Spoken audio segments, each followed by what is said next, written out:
Welcome to my YouTube channel Akhil math classes. तो बच्चों आज हम लॉ नंबर 6 स्टार्ट करने वाले हैं। तो लॉ नंबर 6 यहाँ पर लिखा हुआ है, देखो। If x and y are the two rational number and m is any integer then x into y whole to the power m जो होता है वो क्या होता है, x to the power m होगा into y to the power m होगा।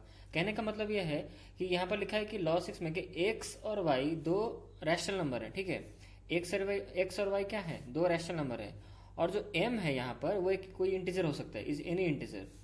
तो यहाँ पर बोल रहा है कि उसको हम इस फॉर्म में रिप्रेजेंट कर सकते हैं। कहने का मतलब यहाँ पर x इंटू वाई जो लिखा है होल टू द पावर, यहाँ जो m लिखा है ऊपर, मतलब यहाँ पर जो होल टू द पावर जो पावर यहाँ पर जो m लिखा है, तो जो पावर m है बच्चों, वो जो पावर m है वो x के ऊपर भी है, और ये पावर जो m है वो y के ऊपर भी है। तो देखो वैसे ही लिखा है यहाँ पर, देखो जैसे मैंने कहा था कि ये जो पावर m है वो x के ऊपर है, तो देखो x to the power m into, और ये जो y है तो इसके ऊपर भी पावर m ही है, तो हम इसको होल टू द पावर ऐसे लिख सकते हैं, x into y whole to the power m।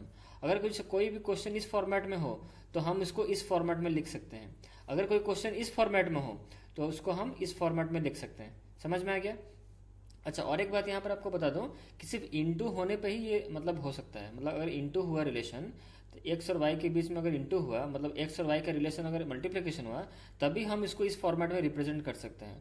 इस चीज़ का मतलब ध्यान रखना है आपको। मतलब इंटू होगा तभी, इंटू केस में होगा और डिवीजन केस में होगा। लॉ नंबर जो इसके बाद जो लॉ नंबर 7 है मैं उसको बताऊंगा। तो लॉ नंबर 6 में इंटू वाला जो केस है उसको हम पढ़ेंगे अभी।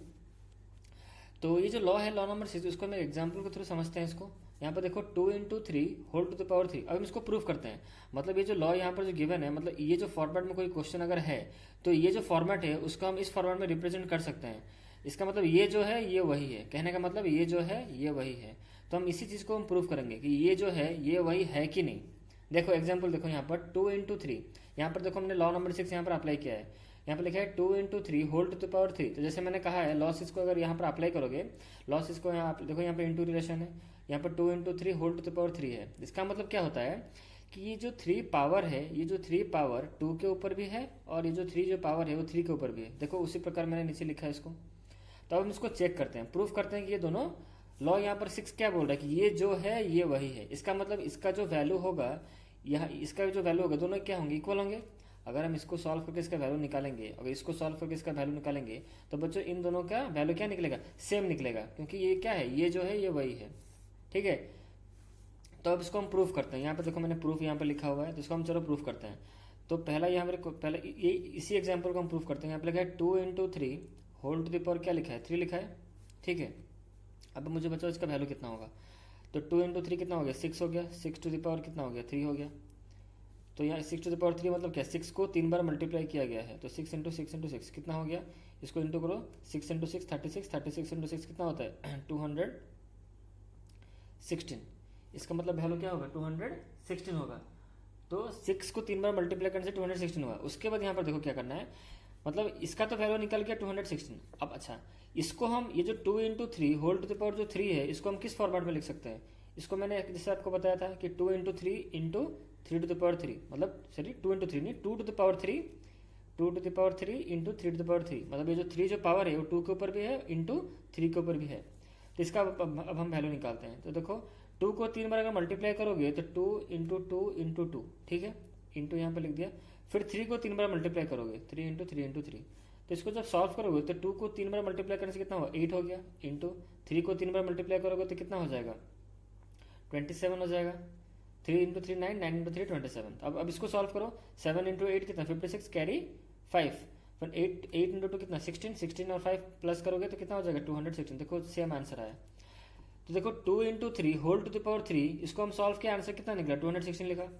अच्छा, फिर 2 to the power 3 into 2 to the power 3 into 3 to the power 3, इसको हम सॉल्व किए तो इसका वैल्यू कितना निकला 216 निकला। मतलब दोनों ही केस में इसका वैल्यू 216 निकला। इसका मतलब ये जो है 2 into three whole to the power 3 जो है ये वही है। तो इसको हम इस फॉर्मेट में रिप्रेजेंट कर सकते हैं। या फिर कोई भी क्वेश्चन अगर इस फॉर्मेट में दिया हो तो उसको हम इस फॉर्मेट में रिप्रेजेंट कर सकते हैं। तो ये है लॉ नंबर 6। अब हम पढ़ेंगे लॉ नंबर 7। लॉ नंबर 7 देखो वैसे ही है, लॉ नंबर 7 में भी वैसे ही यहाँ पर बोला गया है। देखो लॉ नंबर 7 यहाँ पर बोला है कि if x and y are two rational number, y is not equal to 0 and m is any integer, then x by y whole to the power m equal to क्या होगा, x to the power m divided by y to the power m। मतलब कहने का मतलब है कि अगर कोई दो रैशनल, डिटो वही जैसे हम लॉ नंबर 6 जैसे पढ़े हैं, वो इंटू था, ये डिवीजन है। देखो तो एक्स एंड वाई दो रैशनल नंबर है, यहाँ पर कंडीशन लिखा है कि वाई का वैल्यू जीरो नहीं होना चाहिए, y is not equal to zero, y का वैल्यू जीरो नहीं होना चाहिए। तो यहाँ पर देखो x by y whole to the power m जो लिखा है यहाँ पर, x by y whole to the power m, इसको हम इस फॉर्मेट में लिख सकते हैं। इस कहने का मतलब है ये जो होल दिया है ना, ये जो ब्रैकेट यहाँ पर, ये जो ब्रैकेट के अंदर रखा है एक्स और वाई को, इसका मतलब वो बोल रहा है कि ये जो मतलब इसको ऊपर जो पावर एम है, ये जो पावर एम एक्स के ऊपर भी है और वाई के ऊपर भी है। ठीक है, कहने का मतलब उसका वही जैसे हम इंटू में पढ़े थे। तो देखो वैसे ही लिखा है यहाँ पर, एक्स के ऊपर देखो पावर एम है, वाई के ऊपर भी देखो पावर एम है। तो x by y whole to the power m को हम चाहें तो इस फॉर्म मतलब अगर हम इसको रिप्रेजेंट करें तो इस फॉर्मेट में हम इसको रिप्रेजेंट क्या कर सकते हैं इसको। अगर कोई क्वेश्चन इस फॉर्मेट में हो तो उसको हम इस फॉर्मेट में रिप्रेजेंट कर सकते हैं। ठीक है, समझ में आ गया। ठीक है, कहने का मतलब है x बाय वाई के ऊपर होल पावर लिखा है m, मतलब क्या m जो पावर है x के ऊपर भी है डिवाइडेड बाय m जो पावर है y के ऊपर भी है, देखो यहाँ पर। ठीक है, अच्छा इस लॉ को हम प्रूव करते हैं। यहाँ पर देखो मैंने एग्जाम्पल लिया है 12/3 होल टू द पावर 4। इसका मतलब क्या कि ये जो 4 जो पावर है वो 12 के ऊपर भी है डिवाइडेड बाय 3, और 3 के ऊपर भी ये पावर 4 है। देखो 12 के ऊपर भी पावर 4 है डिवाइडेड बाय 3 के ऊपर भी ये पावर क्या है 4 है।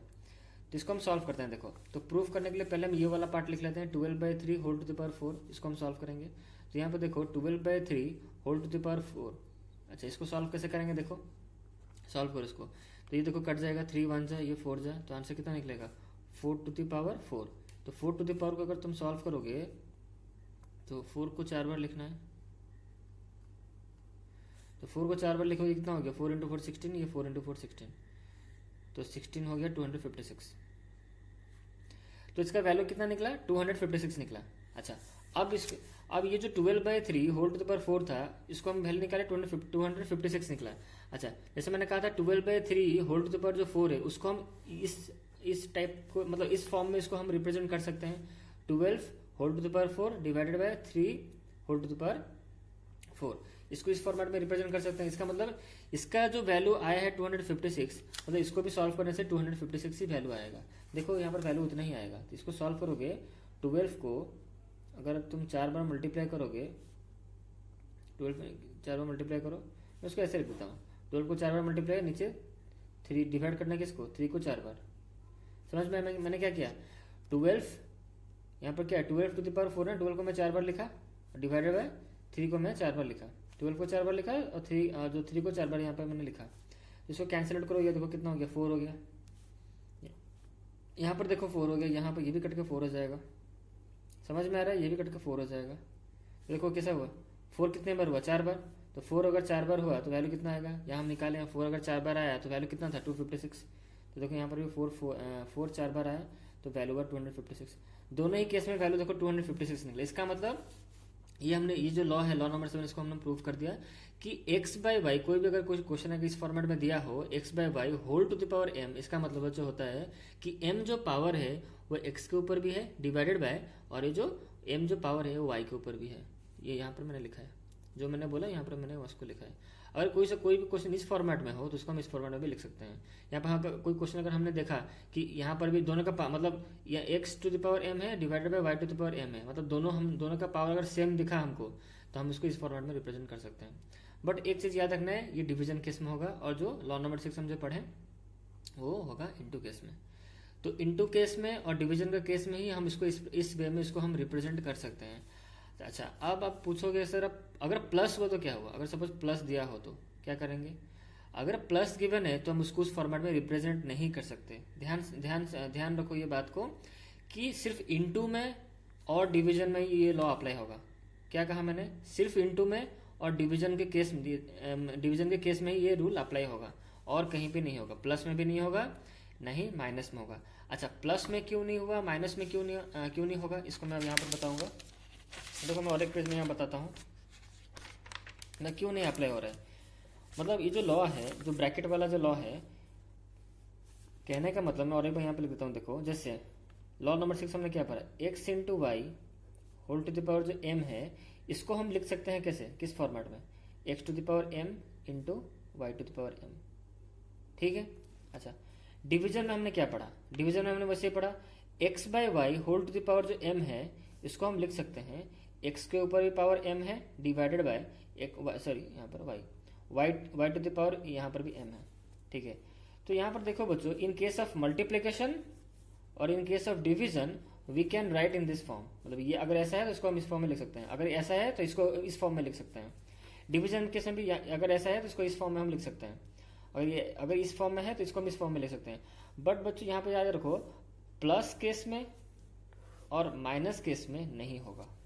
याद रखो, प्लस और माइनस केस में ये रूल अप्लाई नहीं होगा, नॉट अप्लाई मतलब ये अप्लाई नहीं हो सकता, इसका एप्लीकेशन नहीं होगा। कहने का मतलब देखो, अगर मैं यहाँ पर क्वेश्चन एक लिखूँ x प्लस वाई, ध्यान से देखो x plus y whole to the power m, तो आप बोलोगे सर इसको भी हम ऐसे लिख सकते हैं x to the power m plus y to the power m। नहीं बच्चों, ये भूल होगा, ये रॉन्ग है। क्या है? रॉन्ग। आप इसको इस फॉर्मेट में नहीं लिख सकते। सेम थिंग इन सब्ट्रैक्शन में भी वही केस होगा। अगर मैं ऐसे क्वेश्चन अगर दिया x minus y whole to the power m दिया है, तो आप बोल सकते हो सर हम इसको ऐसे नहीं लिख सकते x to the power m minus y to the power m। नहीं बच्चों, आप नहीं लिख पाओगे इसको, इस फॉर्म में नहीं लिख पाओगे, ये रॉन्ग, ये भी रॉन्ग है। कहने का मतलब ये जो रूल है, जो ब्रैकेट वाला जो रूल है ऐसे जो रिप्रेजेंट करने का, ये सिर्फ इनटू में एप्लीकेबल होगा और डिवीजन में एप्लीकेबल होगा। लेकिन ध्यान रखो, प्लस में या फिर माइनस में ये एप्लीकेबल नहीं होगा। अगर आपने इस फॉर्म में रिप्रेजेंट कर दिया तो आंसर भूल जाएगा, रॉन्ग हो जाएगा। माइनस दिया हो, माइनस के भी केस में अगर आपने इस तरह इसको रिप्रेजेंट किया तो भूल हो जाएगा। अब पूछोगे कि सर क्यों इंटू का तो मैंने आपको प्रूफ दे दिया है, दोनों आंसर सेम निकल रहा था। मैंने इसमें एक वैल्यू लिया था, इसका आंसर जो निकला इसका आंसर भी वही निकला, इसका मतलब ये जो है ये वही है। मैंने डिवीजन का भी एग्जांपल इस वीडियो में दे दिया आपको कि एक नंबर लिया था, दोनों का आंसर क्या निकला? सेम निकला। अगर आप इन दोनों का अगर मैं एग्जांपल लूंगा तो देखोगे तुम, इन दोनों का जो वैल्यू होगा वो सेम नहीं निकलेगा। एक एग्जांपल को तो आपको यही समझा देता हूँ कि क्यों प्लस में और माइनस में इसको हम क्यों, जब प्लस बीच में रहेगा अगर माइनस बीच में रहा तो क्यों इसको हम इस फॉर्म में रिप्रेजेंट नहीं कर सकते?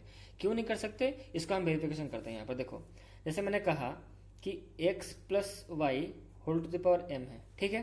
तो आप यहाँ पे कुछ एक नंबर ले लो, यहाँ पर x का एक वैल्यू ले लो और y का एक वैल्यू ले लो और m का भी एक वैल्यू ले लो, ठीक है। तो इस फॉर्मेट में मुझे एक नंबर लिखो, मैंने यहाँ लिखा 2 + 3 होल टू द पावर 2। ध्यान से देखो, तो आप बोलोगे 2 + 3 होल टू द पावर 2 है, इसको अगर हम चाहें तो इस फॉर्मेट में लिख सकते हैं 2 का स्क्वायर प्लस 3 का स्क्वायर। आप बोलोगे ना इस फॉर्मेट, बट जैसे मैंने मना किया कि प्लस होगा तो इस फॉर्मेट में नहीं लिख सकते। तो देखो इसका अगर वैल्यू तुम निकालोगे, देखो मैं यहाँ निकालता हूँ 2 + 3 का होल स्क्वायर, अगर इसका तुम वैल्यू निकालोगे तो कितना वैल्यू निकलेगा? 2 + 3 कितना होता है? 5 होता है। तो 5 का स्क्वायर वैल्यू कितना निकलेगा? 25 निकला, ठीक है। अच्छा, अब इसका वैल्यू निकालते हैं, ठीक है। इसका वैल्यू निकालो, 2 का स्क्वायर कितना होता है? 4 होता है, प्लस 3 का स्क्वायर कितना होगा? 9 होगा। तो इसको जब प्लस करोगे तो आंसर निकलेगा 13। ये देखो ये दोनों वैल्यू सेम हुआ, इसका निकला 25, इसका निकला 13, तो ये वैल्यू दोनों अलग अलग आ रहे हैं। इसका मतलब ये हुआ बच्चों कि अगर कोई क्वेश्चन अगर इस फॉर्मेट में हुआ, मतलब प्लस अगर हुआ, तो हम इसको इस फॉर्मेट में नहीं लिख सकते, रॉन्ग। मतलब ये इस तरह लिखना क्या होगा? रॉन्ग होगा। सेम थिंग माइनस का भी एक एग्जाम्पल यहाँ पर मैं आपको दे देता हूँ। जैसे यहाँ पर एग्जाम्पल एक ले लो, यहाँ पर यहीं पर कर लेते हैं। देखो x माइनस वाई था ना, तो मैं एग्जाम्पल ले लेता हूँ, एक नंबर ले लेता हूँ। यहाँ पर देखो सपोज मैंने कहा 3 - 2 का होल, 3 - 2 इसको मैं लेता हूँ होल टू द पावर 2। तो आप बोलोगे सर ये इसको हम इस फॉर्मेट में लिख सकते हैं 3 का स्क्वायर माइनस 2 का स्क्वायर। तो मैंने कहा नहीं लिख सकते हैं, क्योंकि यहाँ पर माइनस है। मैंने मना किया, प्लस में नहीं होगा, माइनस में नहीं होगा। अगर कोई क्वेश्चन इस फॉर्मेट में, तो इसको आप इस फॉर्मेट में नहीं लिख सकते। क्यों नहीं लिख सकते? अब चलो इसका वैल्यू निकालते हैं। वैल्यू निकालोगे तो समझ में आ जाएगा। तो देखो मैं यहाँ पर एरो साइन देके समझा रहा हूँ। यहाँ पर देखो एरो साइन मतलब क्या, ये पहला वाला सॉल्व कर रहा हूँ मैं। 3 - 2 का यहाँ पर होल स्क्वायर लिखा हुआ है, तो 3 - 2 कितना होता है? 1 होता है। तो 1 का स्क्वायर कितना होगा? वैल्यू 1 निकला। देखो ये जो पहला पार्ट है इसका वैल्यू 1 निकला। अच्छा, इसको सॉल्व करते हैं, ये वाला पार्ट को सॉल्व करते हैं। तो 3 का स्क्वायर कितना हो गया? 9 माइनस 2 का स्क्वायर कितना है? 4। इसको सॉल्व करोगे आंसर कितना निकलेगा? 5 निकला। तो देखो बच्चों इसका वैल्यू जो पहला, इसको वैल्यू जो यहाँ पर निकला 1 और इसका वैल्यू क्या निकला? 5। अगर ये दोनों सेम होते तो वैल्यू भी सेम निकलता, बट वैल्यू डिफरेंट है। इसका मतलब ये हुआ कि अगर माइनस में रहा तो इसको हम इस फॉर्म में नहीं लिख सकते। समझ में आ गया? मैं आपको ओवरऑल यहाँ पे एक रिव्यू दे देता हूँ कि अगर इनटू में ऐसा हुआ तो हम इसको इस फॉर्म में रिप्रेजेंट कर सकते हैं, अगर डिवीजन में ऐसा हुआ तो हम इसको इस फॉर्म में रिप्रेजेंट कर सकते हैं, बट प्लस में और माइनस में आप इसको इस फॉर्म में रिप्रेजेंट नहीं कर सकते। क्लियर हो गया कॉन्सेप्ट? तो लॉ नंबर 6 और लॉ नंबर 7 यहाँ पर हमारा खत्म हो गया। तो नेक्स्ट वीडियो में हम पढ़ेंगे वर्कशीट नंबर 6 हम स्टार्ट करेंगे नेक्स्ट वीडियो में। तो इस वीडियो में इतना ही। अगर आपको मेरे वीडियो पसंद आ रहे हैं तो आप मेरे चैनल को सब्सक्राइब करें और यहाँ पर जो बेल आइकन है उसको भी प्रेस कर दें ताकि जो मेरे अपकमिंग वीडियोज़ है उसका नोटिफिकेशन आपको मिल जाए।